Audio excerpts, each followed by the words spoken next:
بسم اللہ الرحمن الرحیم۔ السلام علیکم۔ ایک مرتبہ درود شریف ضرور پڑھ لیں۔ جو بھی میرے چینل کو سبسکرائب کرے اللہ اس کی نیک خواہشات کو پورا فرمائے، آمین۔ آج کھانا تم بناؤ گے۔ جس نے پانی کا گلاس اٹھ کر کبھی نہیں پیا تھا اسے میری ماں نے حکم دیا۔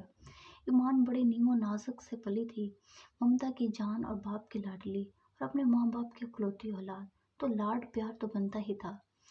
باپ نے اپنے سارے خاندان کو پشو پشت ڈال کر اپنی ایمان کو ایک پڑھا لکھا انسان بنانے میں کوئی کسر نہ چھوڑی۔ ابھی پڑھائی جاری تھی کہ یونیورسٹی میں ایک لڑکا پسند آ گیا جو اس کا کلاس فیلو بھی تھا۔ لڑکا ماشاءاللہ سے اچھے خاندان کا تھا اور کافی سادہ اور خوبصورت کے ساتھ خوبصیرت بھی تھا۔ ایمان کافی عرصے سے دیکھ رہی تھی کہ ایان اس میں کافی دلچسپی لے رہا تھا۔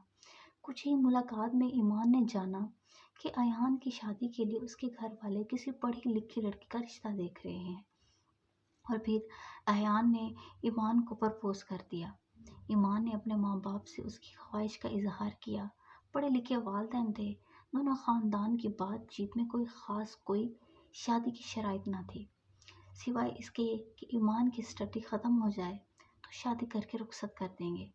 مگر ایان کے گھر والے جلدی شادی کرنا چاہتے تھے کہ ہم نے کون سا لڑکی سے جاب کروانی ہے۔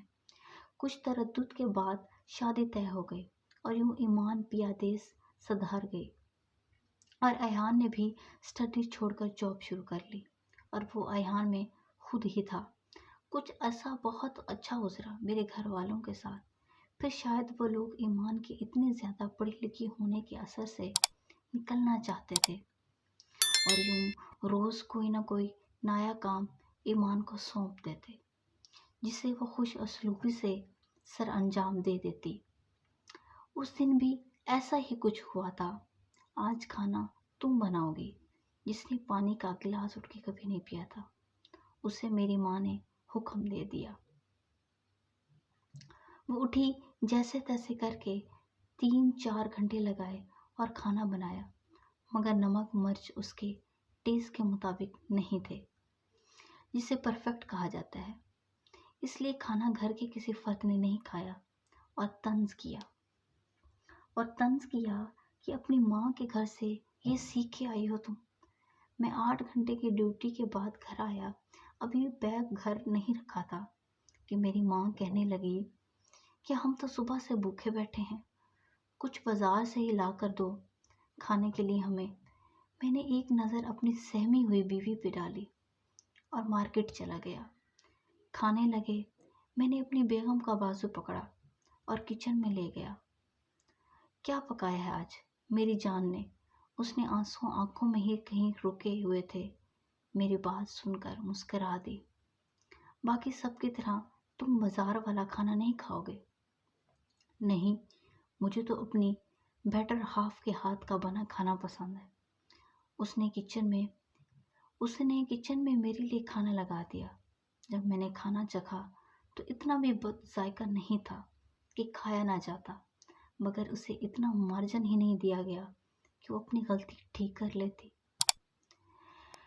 قصور میری بیوی کا بھی نہیں تھا کہ وہ ماسٹرز کر رہی تھی اور شادی ہو گئی۔ اسے تعلیم نے گھر داری کی فرصت ہی نہیں دی، اور قصور میری ماں کا بھی نہیں تھا جس نے ہاؤس وائف بن کے ساری زندگی اپنے بچوں کے لیے اچھا کھانا بنایا تھا۔ پھر وہ عورت بہو کے ہاتھ کا بنا بد مزہ کھانا کیسے کھا سکتی تھی؟ میں نے اس دن اپنی ماں کی بات بھی مان لی، بیوی کے ہاتھ کا بنا کھانا بھی کھا لیا۔